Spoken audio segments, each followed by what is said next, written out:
अक्सर ऐसा होता है ना कि हम कोई नई आदत एकदम जोश के साथ शुरू करते हैं, लेकिन बस कुछ ही दिनों में सारा जोश ठंडा पड़ जाता है और हम रास्ते से भटक जाते हैं।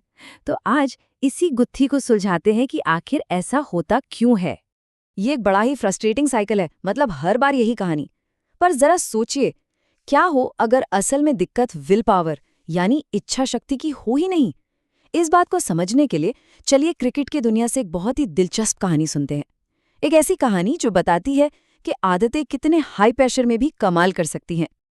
ये अविश्वसनीय कारनामा सिर्फ किस्मत का खेल नहीं था, नहीं, ये एक गहरी पक्की आदत का नतीजा था। ये कहानी है कार्लोस ब्रैथवेट की।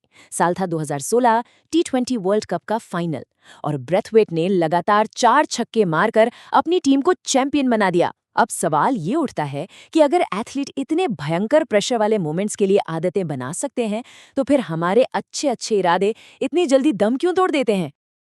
ठीक है, तो चलिए अब इस पहेली की तह तक चलते हैं। देखिए, हमारी नई आदतों के फेल होने की सबसे पहली और सबसे बड़ी वजह यह है कि हम एक बहुत ही कह सकते हैं कि धोखेबाज इंजन पर भरोसा कर लेते हैं, और उस इंजन का नाम है मोटिवेशन। होता क्या है कि जब भी हम कोई नई चीज़ शुरू करते हैं, जैसे जिम जाना या कोई नई किताब पढ़ना, तो हमारा दिमाग डोपामाइन नाम का एक केमिकल रिलीज करता है। इसे एंटिसिपेशन केमिकल भी कहते हैं। इसी की वजह से हमें शुरुआती 1-2 दिन बहुत मजा आता है, बहुत जोश महसूस होता है। पर दिक्कत ये है कि ये जोश वाला केमिकल ज्यादा देर टिकता नहीं है। और ये नंबर देखिए, ये बहुत ज़रूरी है।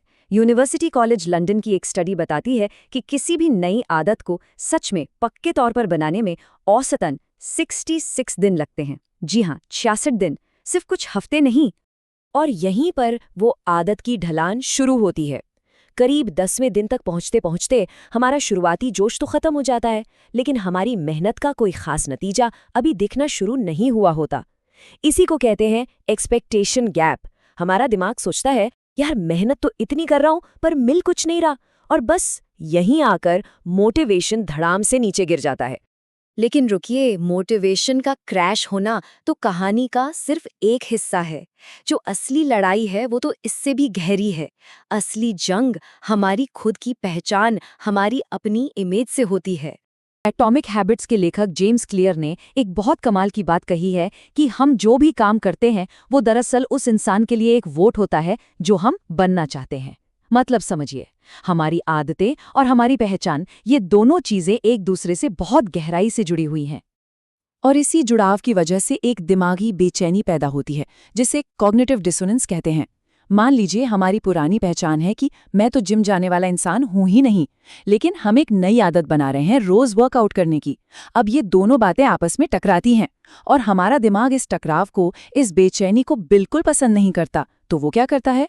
वो हमें वापस हमारी पुरानी आरामदायक पहचान की तरफ खींचता है। ये उदाहरण इस बात को और भी साफ कर देता है। जैसे हमारा नया लक्ष्य है, मैं हर दिन घंटों पढ़ाई करूंगा, लेकिन हमारी पुरानी पहचान क्या है? अरे, मैं तो वो स्टूडेंट हूं जो हमेशा लास्ट मिनट पर पढ़ता है। नतीजा, दिमाग में जबरदस्त बेचैनी होती है, और इसी वजह से हम टालमटोल करते हैं और वापस अपनी पुरानी पहचान में लौट जाते हैं। तो लड़ाई सिर्फ आलस से नहीं है, लड़ाई उस कहानी से है जो हम सालों से खुद को सुनाते आ रहे हैं। और स्टैनफोर्ड की बिहेवियरल रिसर्च भी यही कहती है कि अगर कोई बदलाव टिकाऊ बनाना है, तो वो पहचान में धीरे धीरे बदलाव लाकर ही हो सकता है। एकदम से अचानक से किए गए बड़े बदलाव ज्यादातर फेल हो जाते हैं। असली चाबी पहचान को धीरे धीरे बदलने में है, न कि किसी नतीजे को जबरदस्ती पाने की कोशिश करने में। तो अब सवाल आता है कि करें क्या? और यहीं पर हम इसके प्रैक्टिकल सॉल्यूशन पर आते हैं। हमें जोर जबरदस्ती या सिर्फ विल पावर के भरोसे रहना छोड़ना होगा, और इसकी जगह एक बेहतर सिस्टम बनाने पर ध्यान देना होगा। देखिए, हमारी जो इच्छा शक्ति है ना, वो एक मोबाइल की बैटरी की तरह है। सुबह तो फुल चार्ज रहती है, लेकिन दिन भर छोटे बड़े फैसले लेते लेते, क्या पहने, क्या खाएं, क्या काम करें, ये बैटरी धीरे धीरे खत्म हो जाती है। इसे डिसीजन फटीग कहते हैं। और जब दिन के आखिर में नई आदत अपनाने की बारी आती है, तो बैटरी में एनर्जी ही नहीं बचती। अब इन 2 तरीकों को देखिए। एक तरफ वो इंसान है जिसके पास कोई सिस्टम नहीं है, उसका लक्ष्य है बस जिम जाना है, कोई प्लान नहीं, कोई तैयारी नहीं, वो हर रोज मोटिवेशन पर निर्भर है। और दूसरी तरफ वो इंसान है जिसके पास एक सिस्टम है, उसका लक्ष्य एकदम साफ है, शाम 5 बजे जिम जाना है। वो अपनी डाइट और प्रोग्रेस को ट्रैक करता है।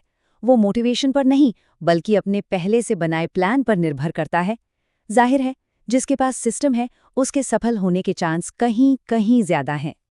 और ये बात चौंकाने वाली है। ड्यूक यूनिवर्सिटी की एक रिसर्च बताती है कि हमारे दिन भर के करीब 40 से 45% काम हम सोच समझकर नहीं, बल्कि आदत की वजह से करते हैं। मतलब हमारा लगभग आधा दिन ऑटो पायलट मोड पर चलता है। तो हमारा असली मकसद क्या होना चाहिए? अच्छी आदतों को इसी ऑटो पायलट सिस्टम का हिस्सा बनाना। तो सिस्टम बनाने का एक बहुत सीधा साधा नियम है। अपने माहौल को, अपने एनवायरनमेंट को ऐसा बनाइए कि जो आदत आप अपनाना चाहते हैं वो सबसे आसान रास्ता बन जाए। जैसे अगर हेल्दी खाना है तो घर से जंक फूड ही हटा दो। अगर पढ़ना है तो अपनी टेबल से वो सारी चीजें हटा दो जो ध्यान भटकाती हैं। सीधी सी बात है, सही काम को आसान काम बना दो। तो हमने इसके पीछे की साइकोलॉजी तो समझ ली कि क्यों हम फेल होते हैं। तो अब इन सारी बातों को समेटकर एक आसान 3 स्टेप एक्शन प्लान देखते हैं, जिससे आदतें सच में टिकती हैं। तो ये हैं वो 3 कदम। पहला, मोटिवेशन पर नहीं, शेड्यूल पर भरोसा कीजिए।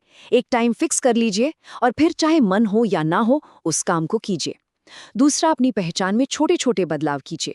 लक्ष्य ये मत रखिए कि 1 महीने में 10 किलो वजन कम करना है। लक्ष्य ये रखिए कि मैं एक ऐसा इंसान हूं जो हर दिन 1% बेहतर होता है। और तीसरा, एक सिस्टम बनाइए। अपने माहौल को ऐसा सेट कीजिए कि अच्छा काम करना ही सबसे आसान ऑप्शन हो। यही है पूरी बात का निचोड़।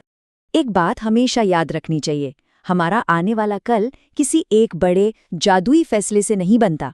वो तो आज की उन हजारों छोटी छोटी लगातार की गई कोशिशों और आदतों से बनता है जिन्हें हम रोज दोहराते हैं।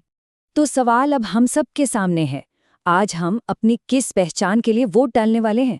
चलिए, सिर्फ बदलाव की इच्छा करने से आगे बढ़ते हैं और असल में उसे बनाना शुरू करते हैं, एक बार में एक छोटा, सही कदम उठाकर।